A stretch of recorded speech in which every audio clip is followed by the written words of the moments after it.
Hello everybody. Today I'm going to introduce you to the most advanced piece of Kerbal engineering you have ever seen. Yes, that is right, I am claiming this to be the most advanced piece of Kerbal engineering ever. Why would I say this? Well, two reasons. First, it uses the Nova Punch Pack, which gives it a lot more flexibility, and second, because of its name. It is a debrieless combo Mark III. And what does that mean? It means it launches a combo package, it contains two satellites and a lander, and it has no debris left in orbit that is not what you want, i.e. your satellites. So to get on with it, I am going to show it off to you. So this uses a Nova Punch Pack. If you're not familiar with it, it basically adds a ton more rockets. They are all attempted to be balanced around the default values, but as you make bigger rockets, i.e. these are 3 meters wide rather than 1 meter, volume increases, and thus it actually becomes a little bit easier to get these things into orbit with more fuel and all that good stuff. So you don't have to build such wide crazy contraptions like you do with stock parts. But to get on with it, I'm going to show it off. It is a fully recoverable rocket as well. Everything has a parachute attached to it and a method of re-entering the atmosphere. I'll touch on that more later. So, this is a 3-stage rocket, despite what this says. It has 3 stages. The first stage is a 3 meter stage. It has a ginormous engine, 8 radial boosters, 4 solid rocket boosters, and 4 delta wings. Basically, this is all to give it extra stability. These radial boosters aren't needed for thrust, but they give you amazing control, and the only thing that controls this rocket and prevents it from crashing.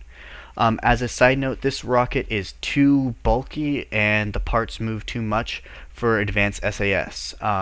Even McJebs can't properly launch this.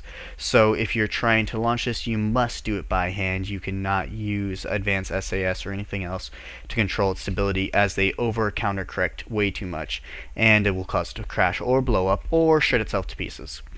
So anyways, this is just the first stage.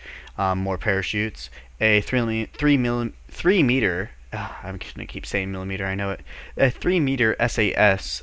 This is important because this thing also loves to spin despite everything being perfectly symmetrical.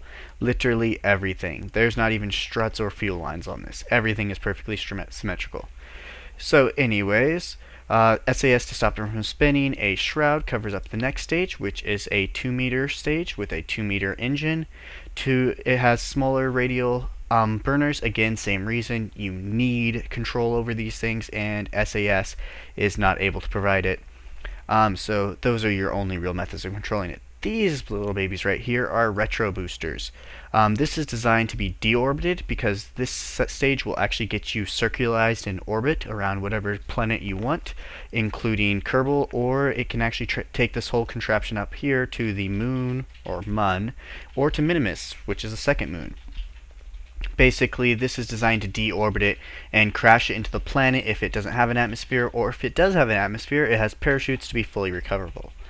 Anyways, this stage is basically kind of the get into orbit and let you do what you want stage.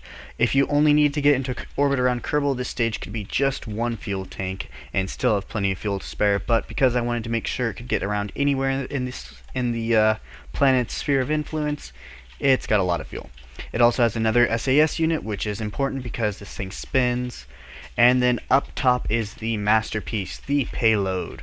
So what does this thing launch? Well, let me show you. So if you peel away the wrapper, what you have is a satellite with a decoupler, with the satellite attached directly to the engine, because the satellite acts as a decoupler, so you don't need one. This is actually really useful because previously you had to launch in really low orbit, and you had to fire the engine up to full blast, then decouple the second decoupler to deorbit the decoupler with the thrust of the engine, and it was a pain, trust me. Anyway, so yeah, this is much more convenient that this literally just acts as a decoupler itself. Anyways, this is the nuclear engine from a 1 meter stage. This is game-breakingly efficient, though it is extremely heavy, thus very hard to lift. But as I already said, more fuel equals more lift, makes it very easy to get into space. These are Odin fuel tanks. They are from its lander pack. The reason I chose them is because they are shorter than the other fuel tanks. They're a little wider, as you can see, just a hair wider than other fuel tanks, but they are much shorter. Their density is probably too good for their fuel, They carry the same fuel efficiency but have much more dents. But this makes this rocket shorter, and it's already too long, and I needed to stop this thing from spinning out of control. Up top you have a McJeb module. This is not mandatory, this is completely optional. I use it for orbital information and as an advanced SAS that I can turn on and off for landing on the moon and on the second moon, or Mun and Minimus. The reason advanced SAS is so good for that is it makes it so your rockets or your landers more stable, because they love to spin around very, very easily. It's totally possible to land without it. I, in my original designs, never had one because advanced SAS causes your ship to crash if you try to use it at launch. But I added it in later on when I realized I liked it. Also, the orbital information from McJeb is unmatched and is really needed in the game. So anyways, up here you have a standard lander. It has a decoupler so that you can land on the moon, but this fuel tank and this fuel, with how efficient it is, and the fact that you're in space already when you start, it's more than efficient enough to get you to every planet soft land, or every moon soft land, and come back to Kerbal. Maybe a little broken, but it's awesome. Up top is another satellite. This is the 2 satellites that will be launched. And the first satellite launches obviously before this engine fires, but you can launch the second satellite whenever you'd like, as long as you still, have fuel enough to get to a planet, as it only detaches just before you detach the entirety of the rocket. So yeah, it's a very nice combo launcher.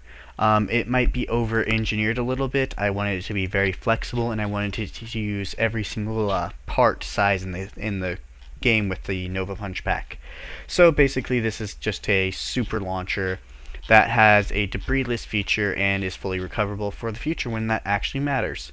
But let's stop ranting about it and let's show you it fly.